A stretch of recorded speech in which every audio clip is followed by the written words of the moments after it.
Blackwattle Drain, Sydney. The Blackwattle Drain is one of Sydney's iconic drains. It's a very old drainage system that used to be a combined drain and sewer overflow. In fact, the historical significance of this drain has been reflected in the fact that the Blackwattle Drain has been added to the Heritage Register. The drain's age makes this drain very architecturally appealing. The drain changes shapes many times, and is built from various historic building materials. One key feature of this drain is a rusted metal cylinder attached to one of the side walls which used to carry sewerage that stretches for some distance in the drain. Another key characteristic is the resident rat named Stinky, who often comes out to meet urban explorers visiting his drain. Stud 69 is the first explorer to have photographed the resident Stinky on his home turf in early 2005. The Blackwattle Drain has been explored by few. It's awfully difficult to get into the drain. One entry point is a massive 60 kg concrete pizza-shaped manhole. Without proper equipment, it's impossible to use this entry point.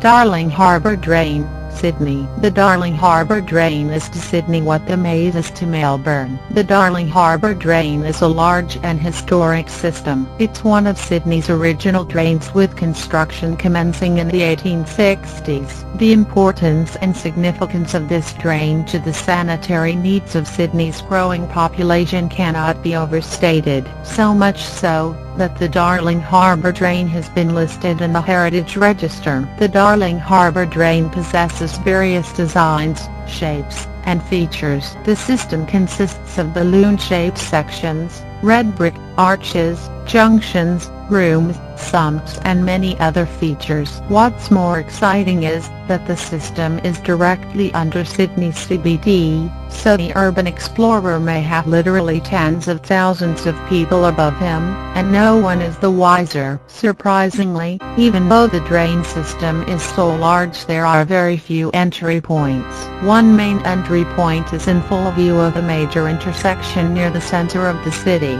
There is no question about whether the system is worth doing. The question is whether the explorer can find the entry. Double Bay Drain, Sydney. Double Bay is one of Sydney's most prestigious and exclusive suburbs. Whilst this is true, the urban explorer can still get a piece of the action in the area at no charge. The Double Bay Drain goes directly under this beautiful suburb, so whilst the rich are getting richer above ground, the urban explorer can do their business below ground. Unfortunately, the beauty of the drain does not match the beauty of the area. This is a simple drain with few features. Probably the standout is the tunnel section, which has been carved through the hills of Double Bay. This section is characterized with plain concrete walls and solid blasted coarse rock as the ceiling. The Double Bay Drain is tidal, which means that the water level can vary significantly. At low tide, when the weather is fine, the floor of the drain consists mainly of sand washed into the drain from the bay. The drain provides the explorer with an opportunity to find many goodies that have been washed up.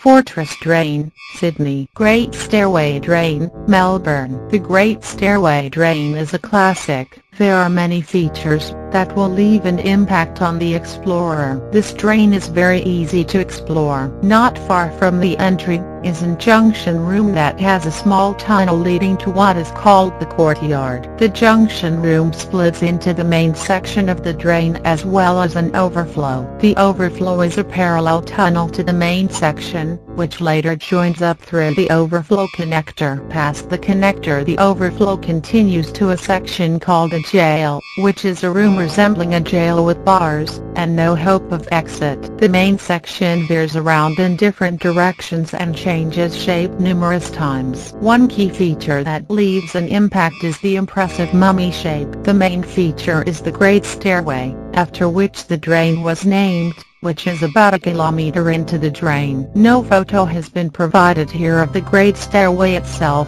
as this feature is best experienced in a real-life expedition. Kingsway Drain, Melbourne. The Kingsway Drain is little talked about and rarely explored. This is not to suggest that it's a bad drain, but rather the difficulty in finding its entry point. Without having access to the right people or the right resources, it's just not possible to find the entry point.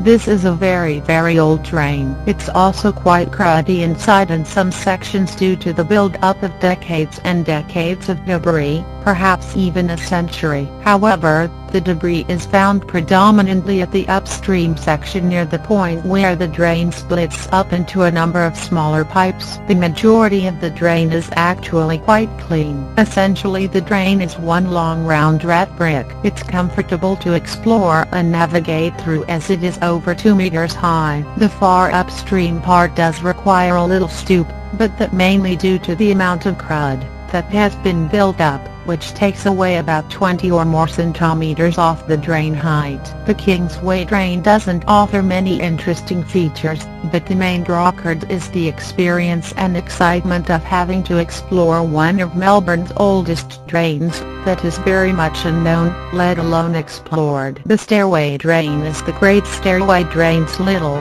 almost twin-like, brother. It's located in the vicinity of the Great Stairway Drain, and leads into the same creek. It's difficult to describe this drain once a description of the Great Stairway Drain has been provided, since it's pretty much the same, except on a smaller scale and size. Again, this drain has a number of stairs, albeit less of them, and smaller in terms of height.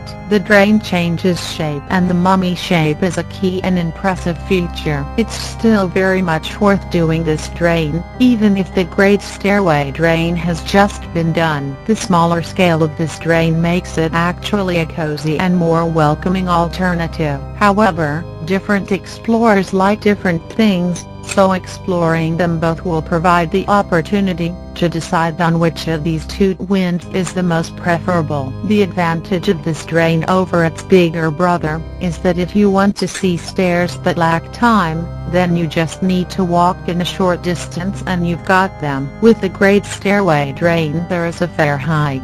To see this key feature, perhaps 30 minutes or more. St Leonard's Interchange Drain, Sydney. Tafe Drain, Sydney. Tank Stream, Sydney. On our hit list, the Maze, Melbourne. The Maze is a Melbourne icon. It's a massive system that is never boring. The system, and that is what it should really be described as, consists of various different shapes, sizes and building materials. There is a reason for this. The maze had been constructed over many decades. The region in which it is located is characterized with a clay foundation, meaning that rainwater is not absorbed well by the ground. After heavy rains, flooding was common, so the drainage system had to be expanded to accommodate the needs of the growing region. As flooding continued, the system was expanded and expanded and expanded, with additional overflow sections added as well as numerous diversions.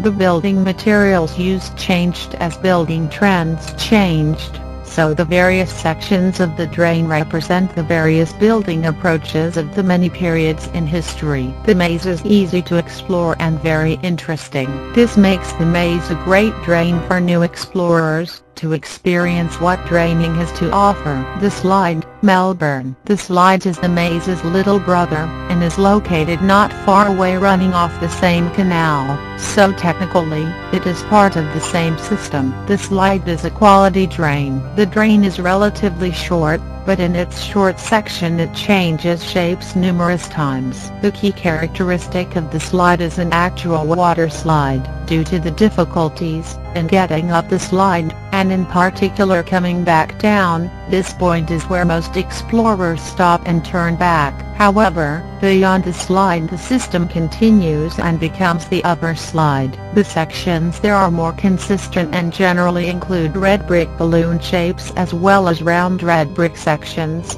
However, the sizes of these sections are much smaller, so require the explorer to kneel down, stoop or crawl.